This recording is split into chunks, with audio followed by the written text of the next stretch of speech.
ভোটের সর্বাত্মক প্রস্তুতি নিচ্ছে বিএনপি। বগুড়ায় খালেদা জিয়া ও তারেক রহমানের পক্ষে মনোনয়নপত্র সংগ্রহ।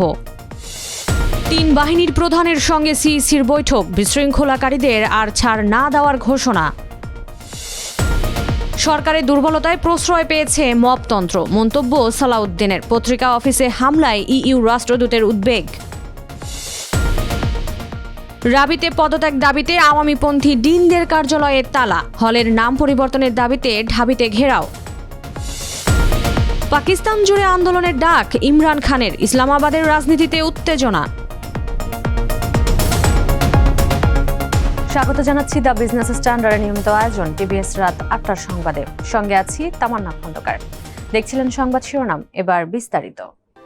যেখানেই নিরাপদ লেনদেন সেখানেই টেলিক্যাশ। টেলিক্যাশ, নিরাপদ লেনদেন নিমিষেই।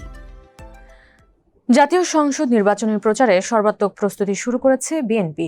এরই অংশ হিসেবে ২৭২ আসনে দলীয় প্রার্থীদের সঙ্গে মত বিনিময় ও কর্মশালা ২০ ডিসেম্বর শনিবার শেষ করেছে দলটি। এছাড়া যেসব আসনে প্রার্থী ঘোষণা করা হয়নি সেগুলোতে সম্ভাব্য প্রার্থীদের তালিকা করা হচ্ছে।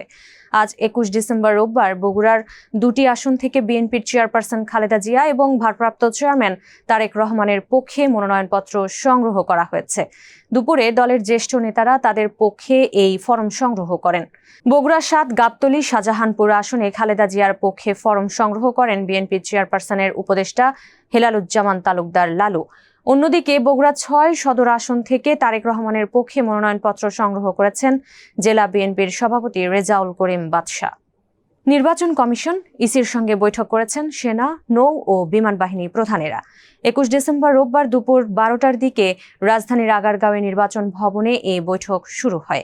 বেলা ১টার দিকে বৈঠক শেষ হয়। এর আগে বেলা ১১টা৪৫ থেকে ১১টা৫৫ মধ্যে তিন বাহিনীর প্রধানদের পৃথকভাবে স্বাগত জানান ইসি সচিব আখতার আহমেদ।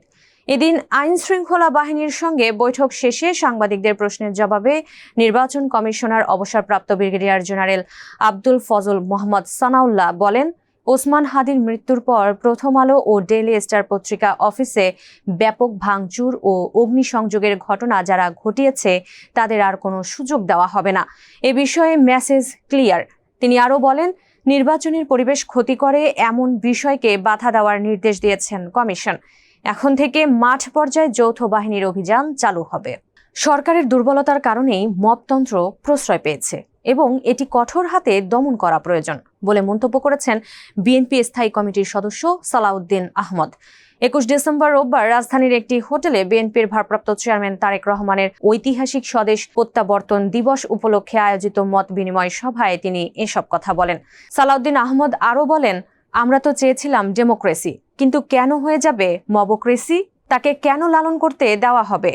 এদিন পত্রিকা অফিসে হামলার ঘটনায় উদ্বেগ প্রকাশ করেছেন ইউরোপীয় ইউনিয়নের রাষ্ট্রদূত মাইকেল মিলার।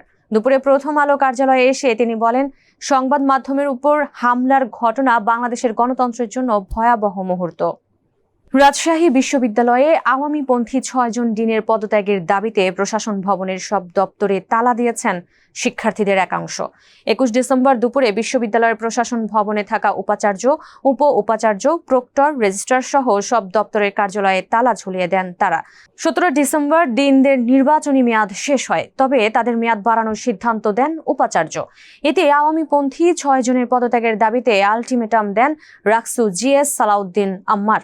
এদিন ঢাকা বিশ্ববিদ্যালয়ের মুজিব হলের নাম পরিবর্তন করে শহীদ ওসমান হাদি হল এবং বঙ্গমাতা শেখ ফজিলাতুন্নেসা মুজিব হলের নাম পরিবর্তন করে বীর প্রতীক সেতারা বেগম করার দাবিতে উপাচার্যের প্রশাসনিক ভবন ঘেরাও করেন ডাকসুর নেতারা।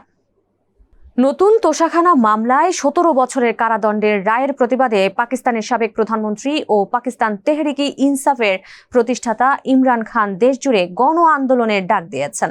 একই সঙ্গে ইসলামাবাদ হাইকোর্টে এই রায়কে চ্যালেঞ্জ করার ঘোষণা দিয়েছেন তিনি। ২০ ডিসেম্বর শনিবার পাকিস্তানের ফেডারেল ইনভেস্টিগেশন এজেন্সির একটি বিশেষ আদালত ইমরান খান ও তার স্ত্রী বুশরা বিবিকে এই কারাদণ্ড দেন।